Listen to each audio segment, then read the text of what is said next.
Hello and welcome to episode 6 of the PI Filmmaker podcast. Now, originally I was going to talk about another topic this week, but I'm going to put that on hold because yesterday I was looking at the lineup for the Manchester Film Festival, which opens this week. It runs from Thursday the 19th of March to, I want to say, the following weekend. You'll have to go on the website and check for dates. But this film festival is on this weekend, and I was looking at the lineup, and the opening night film, I see that it's a film called The Good Boy. Now, The Good Boy is a film starring Stephen Graham, who obviously is an incredible actor. Recently was rightly acclaimed for his work on Adolescence, but he's been incredible for years. So that's the feature that's opening the festival, and it's been paired with a short film directed by Kit Harington. And Kit Harington, of course, is the actor from Game of Thrones, but he's now moved into directing. So his short film, along with a Stephen Graham feature film, is opening the Manchester Film Festival. And I'm looking at this and I'm starting to think, okay, what is the goal of film festivals in this day and age? What are they hoping to achieve? Who are they for? Why do they exist? And the further I went into the programme, the more a pattern started to emerge. So I'm looking through the programme and I see films featuring Cate Blanchett, a screening. That's directed by Jim Jarmusch, who's a known filmmaker. We've got films starring Mads Mikkelsen, who's a very well-known actor. We've got films featuring Josh O'Connor, who recently appeared in one of the Knives Out sequels. We've got films by Claire Denis starring Matt Dillon. And a pattern starts to emerge that, okay, not all, but there's a number of feature films that are screening at this festival featuring big name actors. And you look as an indie filmmaker and you think, do some of these films really need the exposure that they'll gain from a screening at the Manchester Film Festival? I don't think they do, quite frankly. I don't think some of these films really need that additional exposure. But then I'm looking through the lineup for this festival, and I see that they're also screening films released years ago. So we've got Spielberg's AI from 2001. We've got Moon, directed by Duncan Jones, from 2009. There's Ex Machina from 2014, which stars Oscar Isaac. And you're looking and you're thinking, okay, I get that the festival needs to sell tickets and they need to get more than just filmmakers and film fans, like hardcore cinephiles in the door. You obviously want to broaden it for a wider audience. But at the same time, some of these films are easily accessible.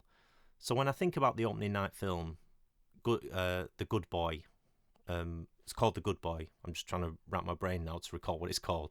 But The Good Boy is opening the festival.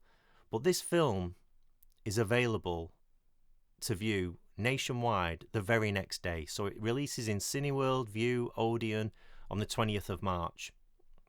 So why does it need to be the opening night film at a film festival? Like, surely that's a space where the organisers could give a platform to a new emerging filmmaker, or I don't know, someone who's been making films for a longer time. I don't mean me because I've not submitted, but I mean, like, they could use that screening space for something else, something that audiences maybe aren't aware of. Like, to me, historically, festivals were about promoting new voices, creating a space for for audiences to discover filmmakers that they might not be familiar with. Everyone is familiar with Steven Spielberg. There is no need for them to be screening a film from 2001. Like, that's 24 years old. Likewise, I don't think a Stephen Graham film really needs promoting by a film festival. And that's where the line starts to become blurred a little bit, because you're like, is this about platforming new films, new voices, or is this just like people scratching each other's backs? So I remember a couple of years ago, 2024, the Manchester Film Festival, and I screenshotted it because I was kind of dumbfounded. So they did 3, 4, maybe 5. I've definitely got the screenshot of three screenings of Love Lies Bleeding, which was a film starring Kristen Stewart and Ed Harris. A24 and Film 4 were behind the film. This was a film that was released in cinemas across the globe 6 weeks later. So I think the festival ran in March that year, and it was out by like 2nd or 3rd of May, I forget the exact date.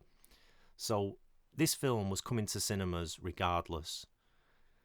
And when you think about historically what festivals were doing, you might get your film to a festival, and then from there someone might pick it up, distribute it, and you're kind of away. And that's kind of the filmmaker dream, so to speak. You think of filmmakers like Sean Baker, who I've spoken about previously, got their work seen at festivals, they get picked up, they get distributed, and they're away. Sundance is kind of one of the big ones that people hope to get into with a view to maybe getting their film distributed. Obviously there's Cannes, there's these big festivals, and people historically, indie filmmakers might have made something and then hope to get it picked up so that it could be professionally finished with a nice sound mix, a nice grade, and then put out in cinemas. That kind of model's dying now, and it feels a little bit like festivals are now becoming too much of a business, whereby people are paying to obviously go to these screenings, they're paying to submit, filmmakers are paying to submit to these festivals, but then celebrities and known names are sort of getting their work seen before the people who are actually, because I guarantee there's no way the Good Boy have paid, I doubt, I'm not saying I know for sure, but I doubt that that's paid a submission fee to be screened at the Manchester Film Festival. I just can't see it, because why would you spend money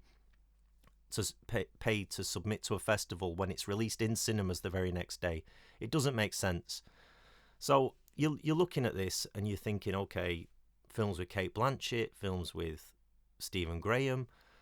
The closing night film is the directorial debut of James McAvoy. Again, an incredible actor, but the festival then uses these names to promote their festival. So I've already seen in my social media feed clips of Kit Harington promoting the fact that his film is screening at the festival. There's a video of James McAvoy in which he says he's incredibly lucky to have his film screened as the closing night film at the festival. And it's like, I love James McAvoy, I really do, but there's no luck involved in this, James. Like, there really isn't. It wouldn't matter what you made, that film likely would have been screened. And how do I know this? Because I've attended this festival in the past. And a number of years ago, they showed, there was someone who was an assistant to Werner Herzog, and he'd been assisting him for a number of years. And then on one project, I want to say it was a film with Michael Shannon called My Son, What Have Ye Done? I forget, though, I could be getting that wrong. He'd been assisting for years, and then on that production, he decided to start documenting Herzog and the filmmaking process, and Herzog didn't stop him. So this guy suddenly had a film, and he took it to the Manchester Film Festival. It was screened. There was a Q&A with the filmmaker afterwards, which was interesting. But I was looking at the film and I thought, if this film wasn't about the making of a Werner Herzog film, would I think this film was good or interesting or enlightening about the filmmaking process? I don't think I would. I really don't. So names are absolutely influencing decisions when it comes to festival programming. And this isn't just the Manchester Film Festival, it goes far and wide. So I think back a couple of years, I want to say maybe 2021, I think Raindance was still online that year because of COVID. I could be getting this wrong. But you could watch some of the films online. I can't remember if I paid a fee, like a $5 or something, to watch them. But the opening film at that festival that year was Stardust. Now, Stardust was an unofficial biopic of David Bowie, and it was set in the period early 70s, just when he's starting to become Ziggy Stardust. He's basically trying to find his voice as an artist. It wasn't supported by the Bowie estate, but the film opened the festival. Now, okay, fine. Is it a good film? No, when this film was released, it was critically panned. It was just absolutely shredded by film critics. And I know that's not everything, but I did watch it online and I was shocked. I thought there's no way if this film was about, I don't know, someone called Johnny Singer rather than David Bowie and Ziggy Stardust, if this was about Johnny Singer, there's no way this would be opening the Raindance Film Festival. I just don't believe it. But by having a film, even though it's not been officially endorsed by the Bowie estate, you can say unofficial Bowie biopic. You can get some free press. It promotes your festival. But it shouldn't be about promoting your festival. I think film festivals should be about promoting cinema and good storytelling. And the most shocking thing for me when it comes to something like Raindance is a film called Blackbird. Now, this isn't about the Beatles track Blackbird. This was a film that I came across online when I was watching some YouTube analysis videos of kind of the worst films ever made. And this film called Blackbird came up, and I was like, what the hell's this? Now, Blackbird is a vanity project by Michael Flatley, he was an Irish dancer. He kind of did that Irish tap dancing. In the 90s, he was really popular. He did Riverdance. He did Lord of the Dance, I believe. He's now very, very rich, and he decided he was going to make a film, which he directs, writes, and stars in. And the film's essentially Casablanca meets James Bond, which sounds good, but the execution isn't, and it's just riddled with cliches. I've not seen the full film, but I've seen enough clips to know that this is not what I would call objectively good cinema. Now that film, it had its world premiere at Raindance. And I just think, do some of these festival organisers have no shame? I just do not believe that people who love cinema would look at a film like Blackbird or Stardust and say, yes, this is what we want opening our festival. This is what we want to have as world premieres at our festival. This is what we think is good cinema. I just don't believe it. And where it becomes really questionable is in the fact that these festivals are charging submission fees. So me as an independent filmmaker, I might submit to some of these festivals and I've paid good money thinking that I have a chance at getting in, and then a film like Blackbird comes along by multimillionaire Michael Flatley and that gets a world premiere. Meanwhile, I've paid my 80, 90 quid and I've got nothing to show for it. And I've just sat there for months thinking, okay, this might be my year, this might be my time. In the meantime, your film is just sat on a shelf, doing nothing. And when you've got the immediacy of something like YouTube, you just start to question the whole model and wondering, are some of these ideas a little bit outdated when it comes to indie film in particular? Now, I'm just going to pull a book off the shelf. Some of you might remember a few weeks ago I spoke about Film Marketing and Distribution, an Independent Filmmaker's Guide. Now, I know you shouldn't really be scrolling through books to find quotes, but there is a quote by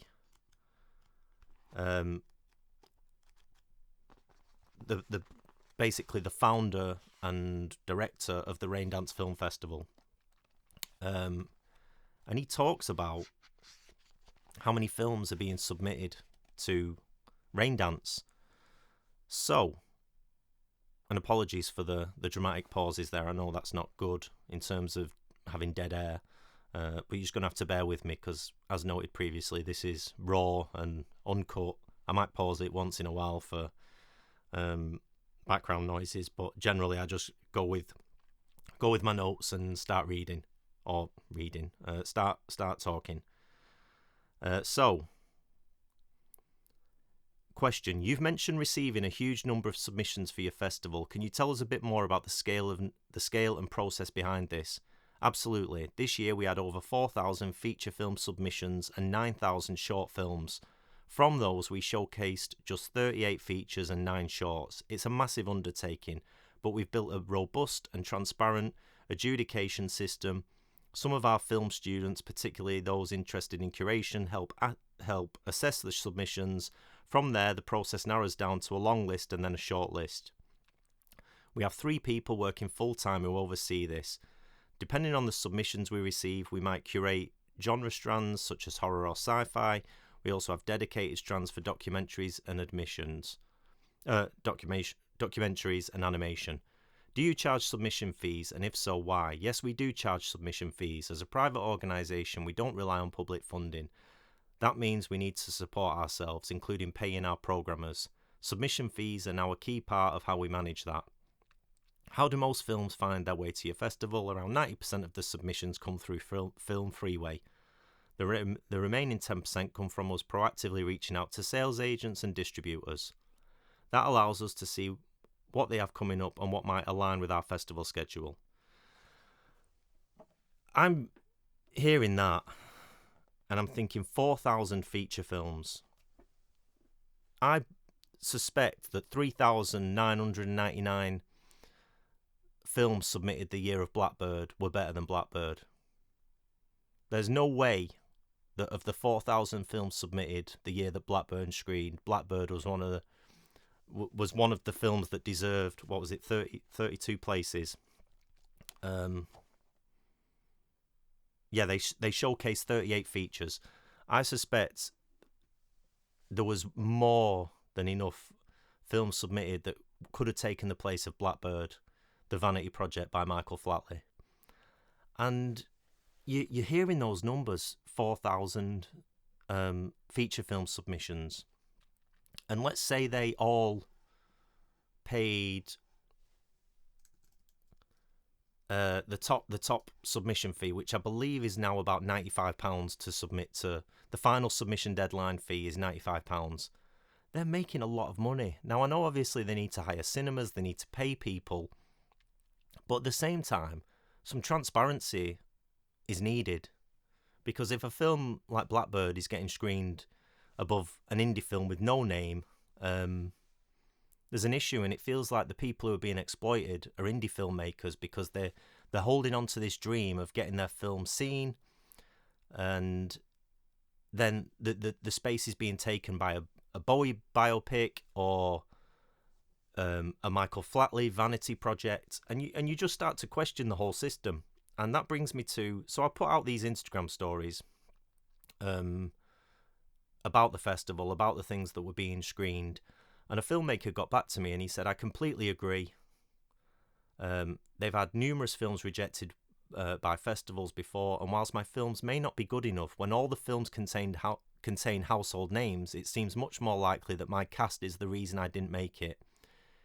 It isn't about uplifting and giving a voice to the masses, it's about promoting the festival itself by getting big names onto your screens. Without knowing a big name, it seems nigh impossible to penetrate the festival model as an indie filmmaker. Now that's feedback from someone who's a filmmaker, they're out there, they're making short films, and they feel like the odds are stacked against them because they don't have a named actor in their work. Now, someone might say, well, okay, go and find a named actor and then your film will get programmed. And this just comes back to the whole question of why you're doing this in the first place. Say I did set out saving thousands and thousands, trying to get funding to get Jake Gyllenhaal in X. I'm sure that having Jake Gyllenhaal in X, my first feature, would have meant that I could get it into pretty much any festival and cinema that I wanted it to be in. I'd probably be still trying to make the same film. I suspect I'd still be there telling everyone that I've got this dream project, and at some point it's like it's no longer a dream, it's just kind of a delusion. I'm going to make this film, but you're not. So personally, like, where I stand now is that I'd rather just make it and release it, because there's distribution platforms for indie filmmakers. Yes, it means that you're not getting that in-person time to network with other filmmakers or actors or creatives. You're not having it screened on a big sort of cinema screen that you can have great sound, great projection. You might never get the feedback that you want in terms of people reaching out to you after the screening and saying, oh, I really enjoyed this, or this really moved me. But you can find an audience, you can self-distribute, you can get your films out there online. And in the meantime, you're not spending hundreds, if not thousands, submitting your film to festivals. Because the reality is there's only so many festivals that actually are worth your time. And I'm gonna read another quote from the book now. Apologies for clicking, but clicking my mouse, but I've got some notes and I need to just scroll between them. Okay, so I've got chapter 15 of the Film Marketing and Distribution, an independent filmmaker's guide. We've got chapter 15 on festivals, which is the section I previously read from with the interview with Elliot Grove, who runs Rain Dance. At the start of that chapter, there's a quote from Damien Spandley, and Damien Spandley's head of sales, I believe. Let's find his name at the start of the book. Damien Spandley, managing director and programming and sales at Curzon. So Curzon are obviously big name on the distribution scene. And he says, if a festival selects your movie and even gives it awards, that's something. If the movie wins at Gothenburg, that's great. It's a standout in that pool. But it's not the same as winning Best Director at Cannes or taking home a Silver Bear. There's an elite tier of festivals, Cannes, Berlin, Venice, Sundance, and they make a difference. Smaller festivals are often pointless unless you're self-releasing and need a bit of PR clout. Even then, it's often not enough for the industry to take notice. Now, that's a quote from someone who knows what they're talking about. This isn't just Mark Duggan on his soapbox or his podcast box, raging against the festival machine. They say it's often pointless submitting to some of these smaller festivals, and honestly, I couldn't agree more. The big festivals, if you get into one of them, great, and I genuinely think they're worth putting your money down, throwing your hat in, throwing your name in the lottery, and giving your film a chance. But beyond those big festivals, some of these smaller festivals, what do they serve other than the people who run the festivals? It's obviously making them a name for themselves because they can get to go on local news and talk about how great their festival is and bringing the community together. But does the region of Manchester, Greater Manchester, for example, need to know that Cate Blanchett's in a film? No, I don't think they do. Do they need to know that Stephen Graham's in a film? No, I don't think they do. I think most people just accept these household names and say, yeah, they tend to give good performances. So I do think that festivals have a responsibility to the local community and the region in which they exist. If you've got a festival called the Manchester Film Festival, I think that there should be a hint that it is the Manchester Film Festival, not a wannabe BFI London Film Festival that has big Hollywood names attached to it.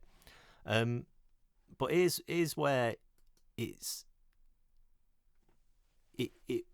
rubs me the wrong way a little bit, these festivals, because of the fact that they are charging these fees. And I know I keep returning to these fees, but I'll just give you a few examples of what I've experienced as a filmmaker. So I finished X during the pandemic. I've spoke about this previously. It was my first feature. I was maybe a little bit naive in terms of what I thought it would do for me.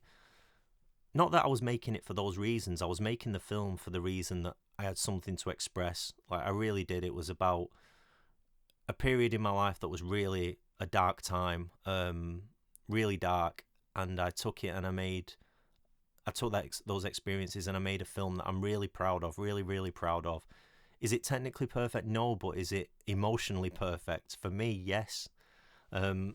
It says everything I had to say at that time in my life. But in terms of getting it out into the world, I was really keen to have a screening. On a number of occasions, I emailed the cast and we were going to try and do a screening, but then there was another lockdown. We were out of lockdown. And it was just so disappointing that I thought we were never going to get a chance to screen it. So in the meantime, I was submitting to festivals. I was shooting big. I submitted to a number of big festivals. I think one of them, I want to say, was the Toronto Film Festival.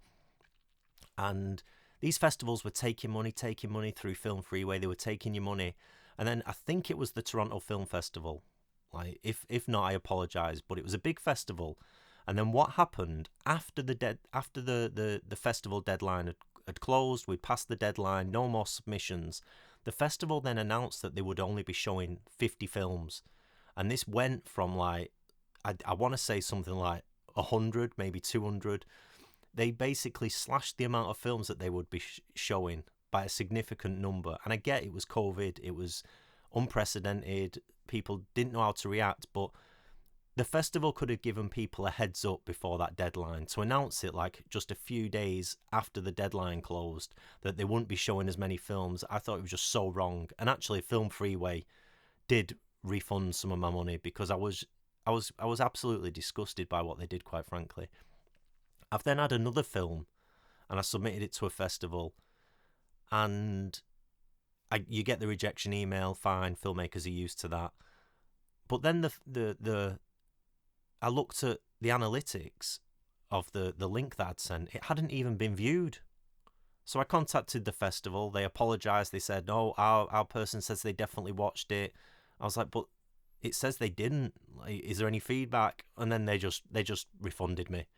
And this is it. You've got to be constantly on your guard as an indie filmmaker, because you might be submitting your work to a festival and the people aren't even watching it. And they always say, festivals, get your submission in early, get it in early. It's more like it's got a better chance if it's early. But the submission fees go up as time goes along. So the later deadline fee is more than the early bird fee.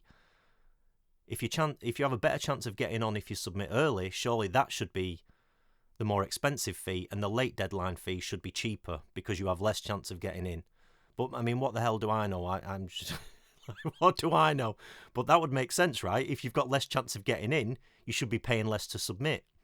But I'm at the age where I'm long past giving a fuck, quite frankly, what these festivals think. And I know some people probably look at my Instagram stories and think, Mark, like, what the hell are you doing?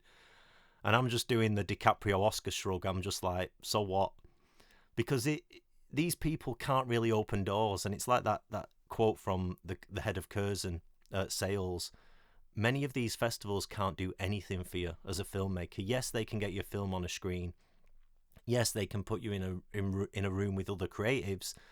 And yeah, like in terms of the Manchester Film Festival, there is the fact that there is a Northwest Shorts category, there is a student category, there is short film categories. That's great, and I do think that's good, but it isn't enough, quite frankly.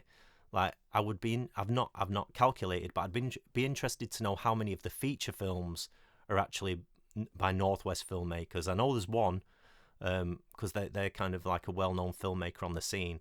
But how many of those feature films are by Northwest filmmakers? And then it begs the question, is this really the Manchester Film Festival? Like, Manchester likes to promote itself as this place where we do things differently. I don't see a festival that's doing anything differently from other festivals, quite frankly. So then we get back to, like, what are they doing, these festivals, and what are you hoping to get out of having your work screened at a festival? For many, like, it's that being in the room, networking. I do think a lot of people have hope that it's going to get them somewhere, where I don't know.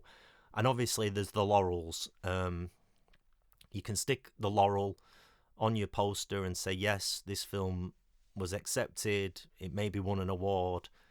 But if you submit far and wide enough and spend enough money, you will get a laurel. Like, have you ever come across a filmmaker that doesn't have award winning in their bio?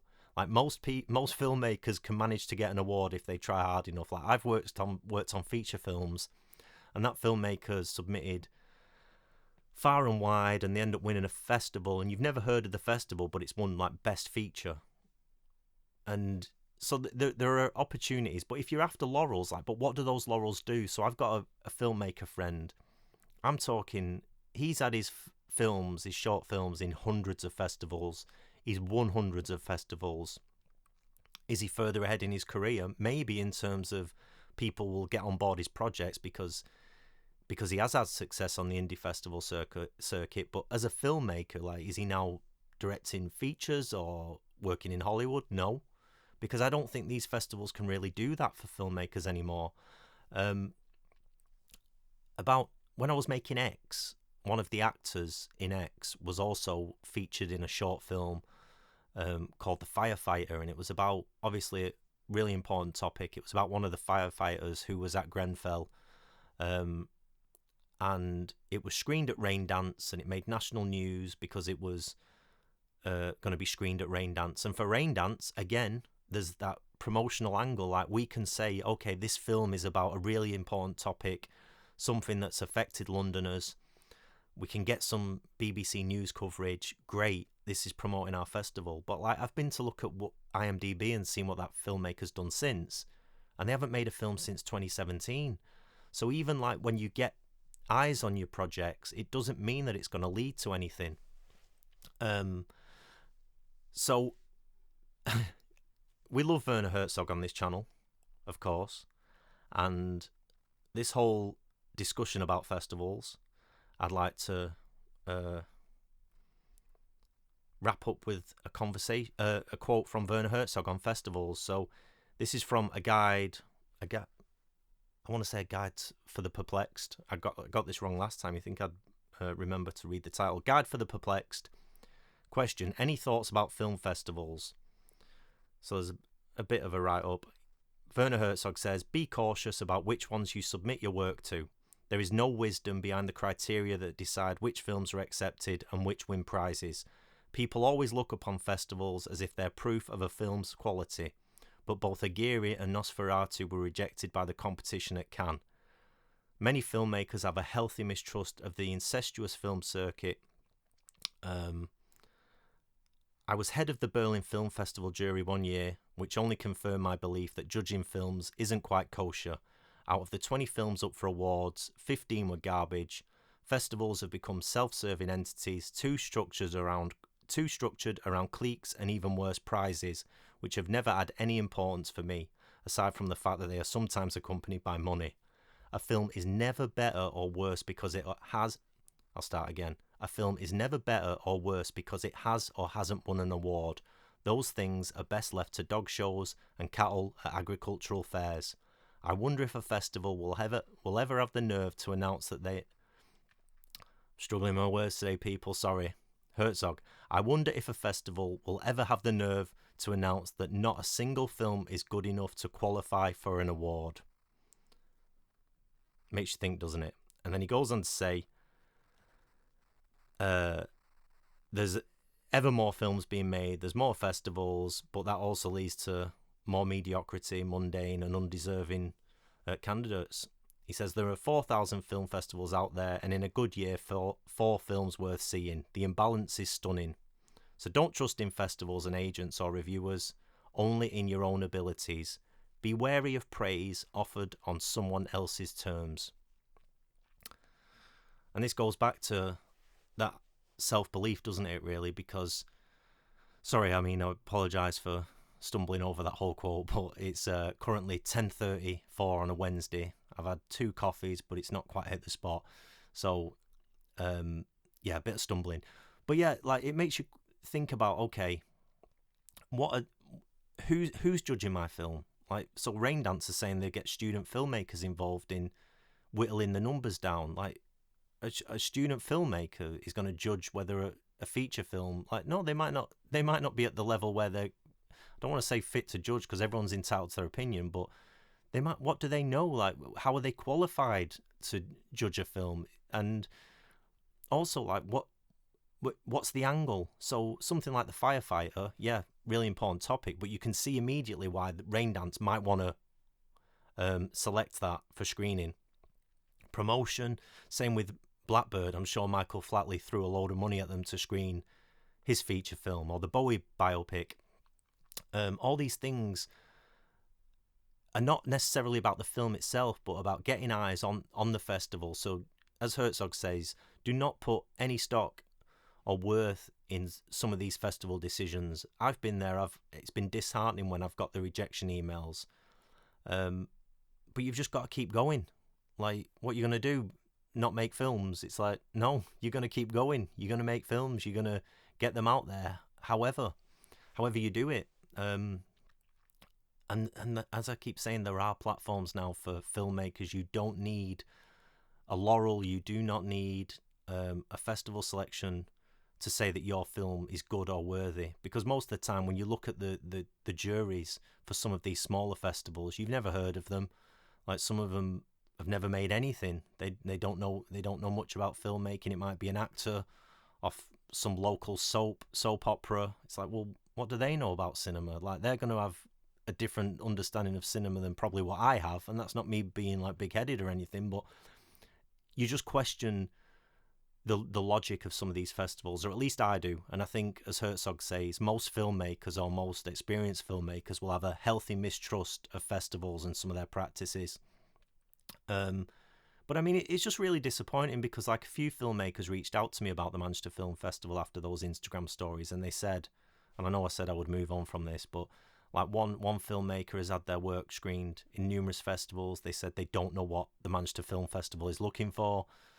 Another said they wanted to give it a UK premiere, give their film, which has won a very big award. They were going to give their film a UK premiere at the Manchester Film Festival, got rejected.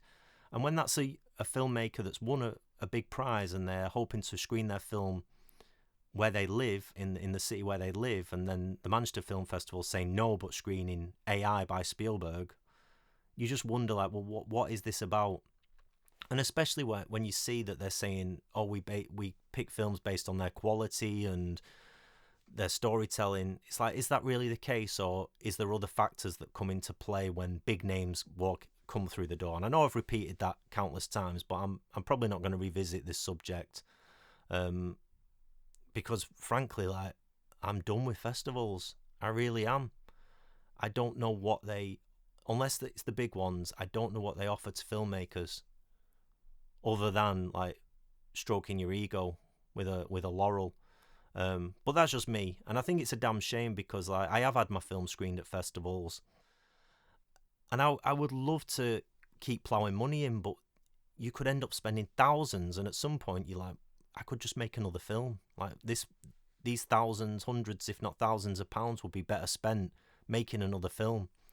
So that's kind of where I stand, and it's a shame because I do think that personal films, indie films, really need festivals to support them and bring up those new voices. But I think it's now down to indie filmmakers to think about new ways of distribution.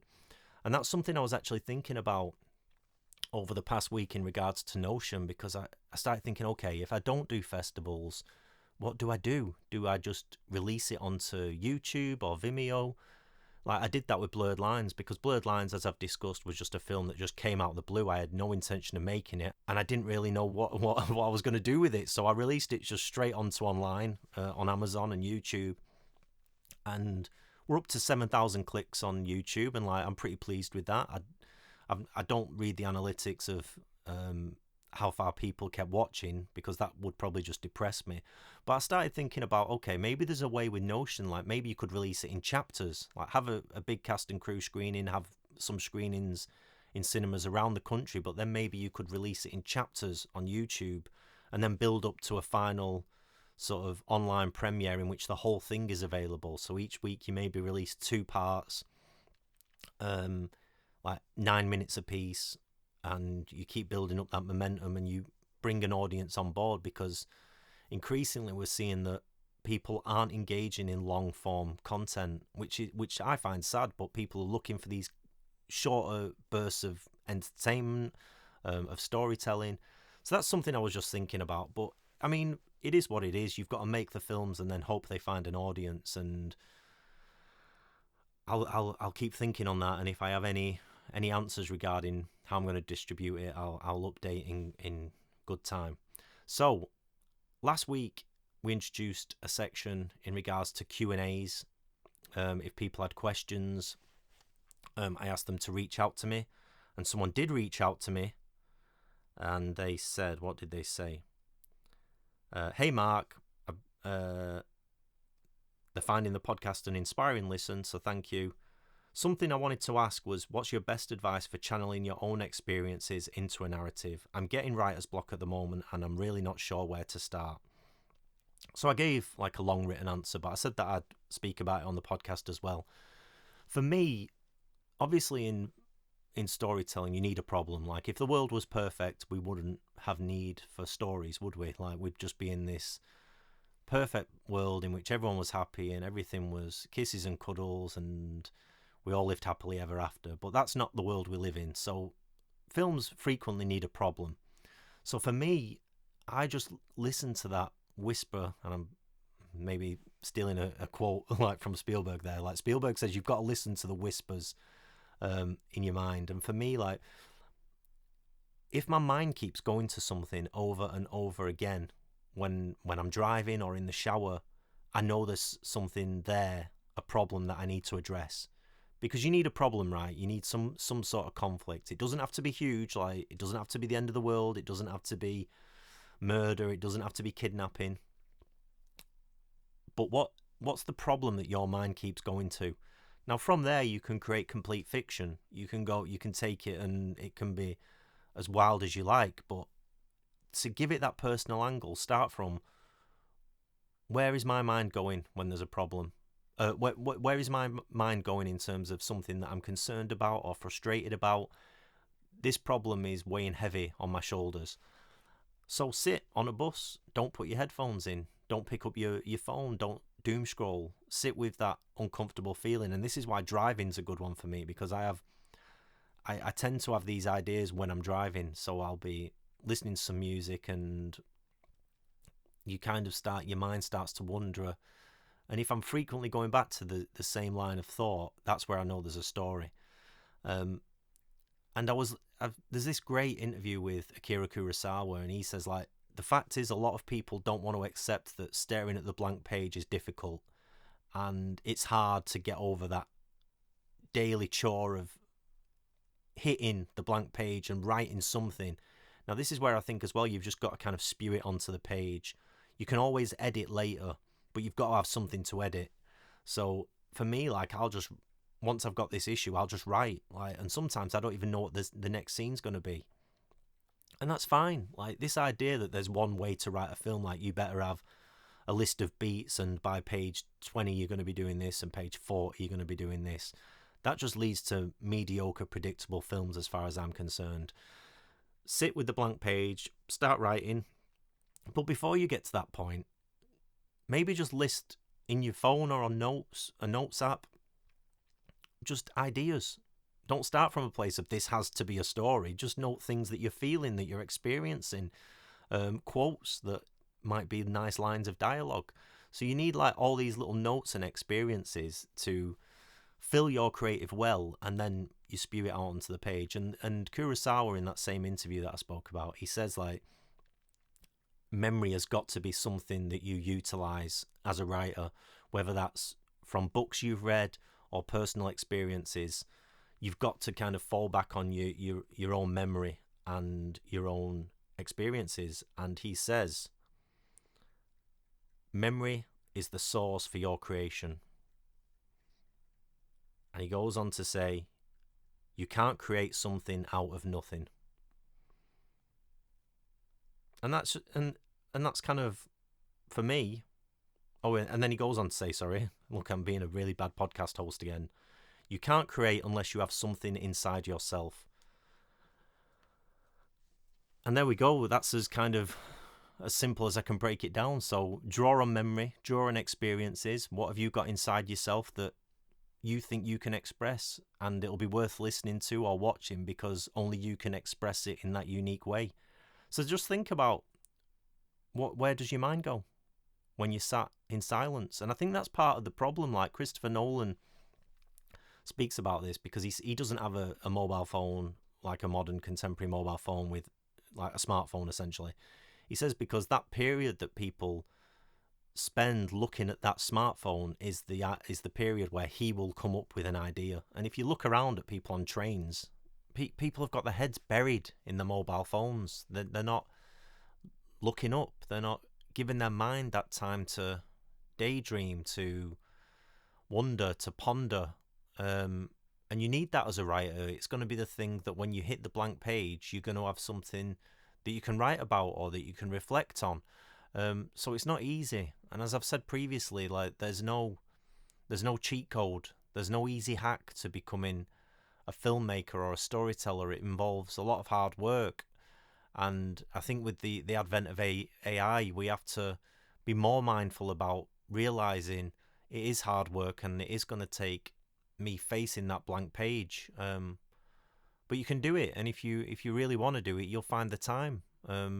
It's like today, like it's a beautifully sunny day. and I'm sat inside recording a podcast, and after this I'll be working on the edit for Notion.